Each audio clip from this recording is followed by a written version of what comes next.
بسم اللہ الرحمن الرحیم۔ ہدایت کے 4 درجات ہیں۔ سب سے پہلے انابت، پھر ہدایت، پھر استقامت، پھر ربط قلب۔ ہدایت اس کو اللہ عطا فرماتے ہیں جس میں انابت اور طلب، سچی طلب ہوتی ہے۔ اللہ تعالیٰ اس کو ضرور ہدایت نصیب فرما دیتے ہیں۔ پھر سچی طلب پیدا ہونے کے بعد ہدایت، اللہ تعالیٰ سیدھے راستے پر بندے کو چلاتے ہیں۔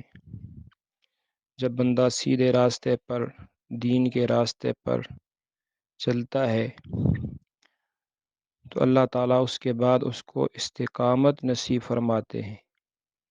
استقامت کا معنی دین پر ڈٹ جانا، دین پر قائم رہنا، دین پر آخر دم تک برقرار رہنا۔ ایک صحابی رسول صلی اللہ علیہ وسلم نے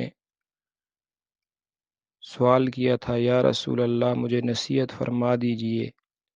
نبی علیہ السلام نے ارشاد فرمایا، قل آمنت باللہ ثم استقم۔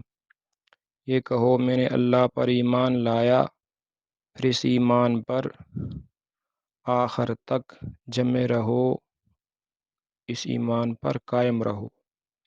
تو پھر تیسرا درجہ استقامت کا ہوتا ہے، اور اس زمانے میں خاص کر یہ استقامت بہت مشکل ہے، اور استقامت شریعت میں مطلوب ہے۔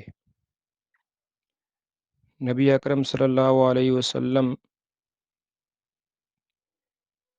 کی داڑھی مبارک میں سفید بال صحابہ نے دیکھے۔ صحابہ کہنے لگے، یا رسول اللہ آپ تو بوڑھے ہو گئے، آپ تو بوڑھے ہو گئے۔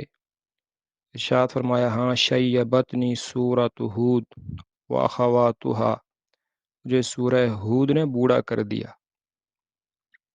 تو سورہ ہود میں کون سا حکم تھا؟ مفسرین نے لکھا یہی استقامت کا حکم تھا۔ اے نبی، اس دین پر جیسا آپ کو حکم ہے اسی طرح استقامت اختیار کیجیے۔ فاستقم کما امرت۔